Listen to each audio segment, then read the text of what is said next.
Expect చేశారు ఇది జరుగుతుందని. అవును. సో మమతా బెనర్జీ గురించి మనం చాలా రోజుల నుంచి మాట్లాడుతున్నదే 28 సంవత్సరాల తమ ప్రస్థానం మొత్తం ఒక 2 నెలలు తిరగకుండానే క్లోజ్ అయిపోయిన పరిస్థితి. నిజంగా మాట్లాడితే మే 4వ తేదీన రిజల్ట్స్ వచ్చాయి. ఇవాళ జూన్ 4వ తేదీన మనం ఉన్నాము.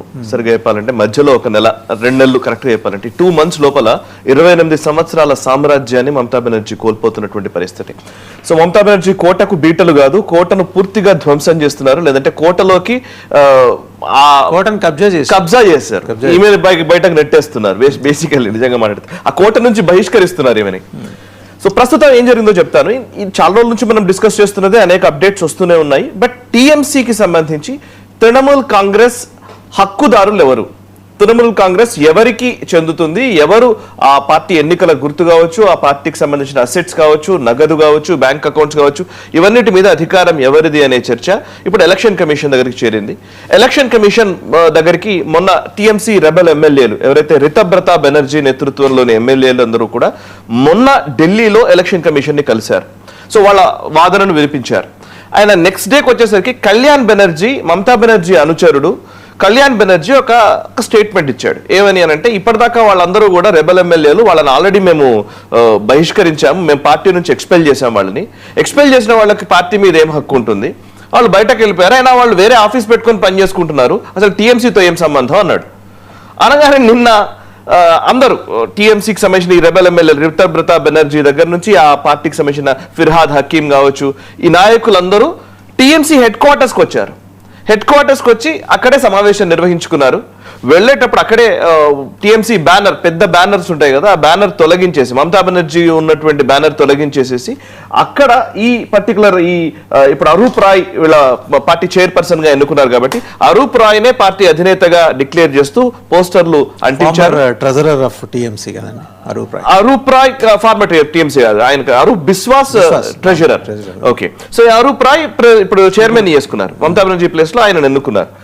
And Ritabrata Banerjee and overall గా అరూప్ రాయ్ వీళ్ళందరూ, టీం ఫిర్హాద్ హకీం, పాత టీఎంసీ నాయకులు అందరూ కూడా అందులో ఉన్నారు.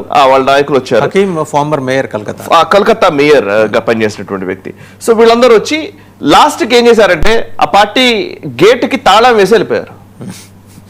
సో పార్టీ గేట్ కి తాళం వేసి వెళ్ళిపోయారు. దీంతో ఒక పెద్ద వివాదం చెలరేగింది. ఆల్మోస్ట్ టీఎంసీ మమతా బెనర్జీ అనుచర వర్గం ఎవరైతే ఉన్నారో వీళ్ళందరూ, కునాల్ ఘోష్, వీళ్ళందరూ కూడా ఆల్రెడీ కళ్యాణ్ బెనర్జీ, లేకపోతే మదన్ మిత్రా, ఈ నాయకులందరూ పోలీసులను ఆశ్రయించారు, పోలీసులకు కంప్లైంట్ చేశారు. అండ్ పోలీసులు కూడా బీజేపీకి అనుకూలంగా, లేకపోతే పర్టికులర్లీ రితబ్రత బెనర్జీకి అనుకూలంగా వ్యవహరిస్తున్నారని వాళ్ళు ఆరోపణలు చేస్తున్నారు. What ever it may be, ఏం జరిగినా కానీ పార్టీ హెడ్ క్వార్టర్స్ కి తాళం పడింది.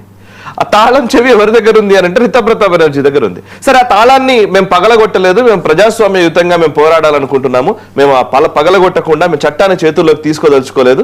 బట్ చట్టాన్ని ఉల్లంఘించింది వాళ్ళు, కబ్జా చేసింది వాళ్ళు ట్రెస్ పాసర్స్. ఆ ట్రెస్ పాసర్స్ ని వెంటనే వాళ్ళపైన చర్యలు తీసుకోవాలని పోలీసులకు కంప్లైంట్ చేయడం జరిగింది. ఇది నిన్నంతా జరిగినటువంటి వివాదం. అండ్ దీంతో ఇంకొక కీలకమైన అంశం ఇప్పుడు వచ్చింది ఏంటంటే, ఇంతకు ముందు మనం డిస్కస్ చేసాం, ఇందాక మీరు కోట్ చేశారు కూడా, అరూప్ బిస్వాస్ వాళ్ళ ట్రెజరర్. గతంలో మమతా బెనర్జీ నియమించినటువంటి కమిటీలో కోశాధికారిగా పనిచేసినటువంటి వ్యక్తి ఇప్పుడు రెబల్ టీమ్ లోకి వచ్చాడు.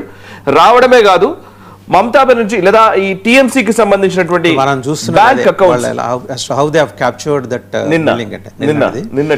ఎవరు రితబ్రత బెనర్జీ, సందీపన్ సహా అండ్ అక్రు జమాన్, గులాం రబ్బానీ, ప్రసూన్ బెనర్జీ, ఫిరాద్ హకీం, జావేద్ ఖాన్, వీళ్ళందరూ కూడా ఉన్నారు.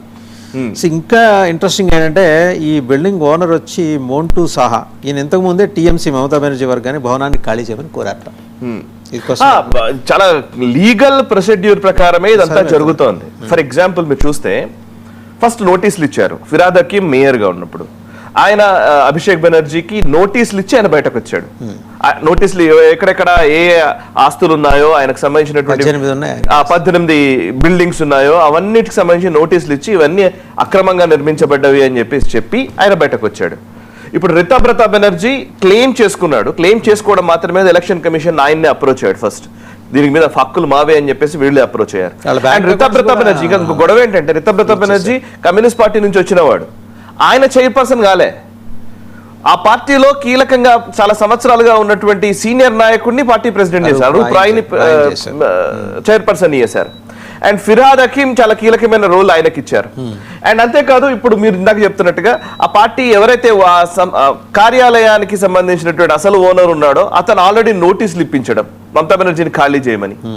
సో ఓవరాల్ గా చెప్పాలంటే ఒక లీగల్ గానే మమతా బెనర్జీ చుట్టూ ఉచ్చు బిగుస్తోంది. ఆ ఉచ్చు మాత్రమే కాదు, ఒక రకంగా చెప్పాలంటే మమతా బెనర్జీ తన పార్టీని కోల్పోక తప్పని పరిస్థితి.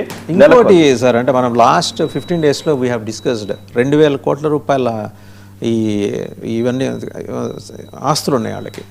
అంటే దానికి సంబంధించిన డిపాజిట్స్ అన్ని కూడా టీఎంసీ పేరుతో. దాంట్లో 400 కోట్లని హెచ్డిఎఫ్సి బ్యాంక్ 440 కోట్లు ఫ్రీజ్ చేసింది. ఇప్పుడు రేపొద్దున వీళ్ళు దాని మీద కూడా క్లెయిమ్కి వెళ్తారుగా ఈ రితబ్రత వర్గం. దాని మీద ఇంకోటి ఏంటంటే నిన్న స్వాధీనం చేసుకోవడం మీద రితబ్రత బెనర్జీ నేతృత్వంలోని వర్గం చేసుకోవడం మీద టీఎంసీ ఎంపీ సౌగత్ రాయ్ మాట్లాడాడు. ఒకసారి చూద్దామండి అది. ఓకే, సౌగత్ రాయ్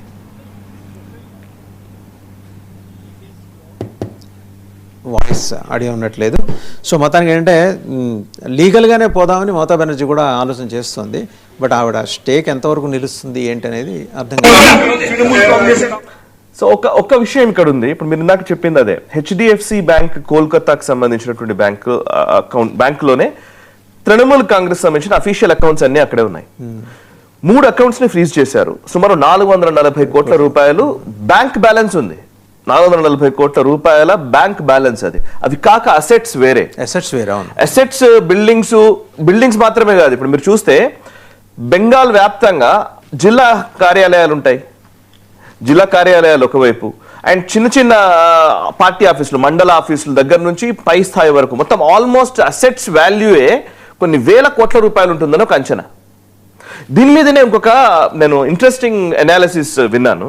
ఇప్పుడు మనం తమిళనాడు ఉందనుకోండి సార్, తమిళనాడులో కాంగ్రెస్ ఎంత సార్? కాంగ్రెస్ పార్టీకి అసలు ఎటువంటి పెద్దగా ఏం లేదు కదా. డిఎంకే తోటో టీవీకే తోటో పార్టీ తోటో పొత్తు పెట్టుకుంటే గానీ కాంగ్రెస్ పార్టీకి ఎంతో నాయకులు రారు కదా. కానీ కాంగ్రెస్ పార్టీ అసెట్స్ ఎంతో తెలుసా? కొన్ని వేల కోట్ల రూపాయల అసెట్స్ కాంగ్రెస్ పార్టీకి తమిళనాడులో ఉన్నాయి. ఎందుకంటే వాళ్ళు స్వాతంత్రానంతర భారతంలో తమిళనాడుకు సంబంధించి ముఖ్యంగా కామరాజ్ నాడర్ నేతృత్వంలోని అప్పటి నాయకులు పార్టీ ఆఫీసులు రూపొందించుకొని ఆ ఆఫీసులు రియల్ ఎస్టేట్ ద్వారా వచ్చేటిదే డబ్బులు. రియల్ ఎస్టేట్ అసెట్స్ కొన్ని వేల కోట్ల రూపాయలు ఉండే తమిళనాడులో.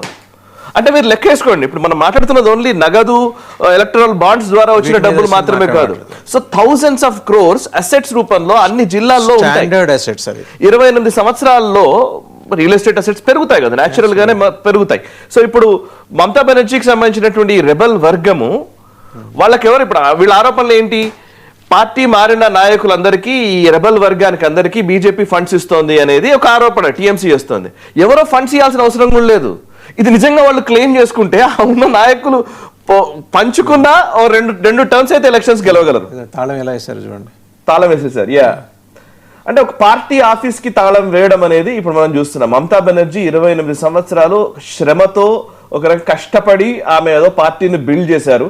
ఆ కష్టాన్ని అఫ్ కోర్స్ ఇప్పుడు నాయకులందరూ కూడా ఫిర్హాద్ హకీం కానీ అరూప్ రాయ్ కానీ ఆమె భాషలో చెప్పాలంటే it's not party office, it's an umpire.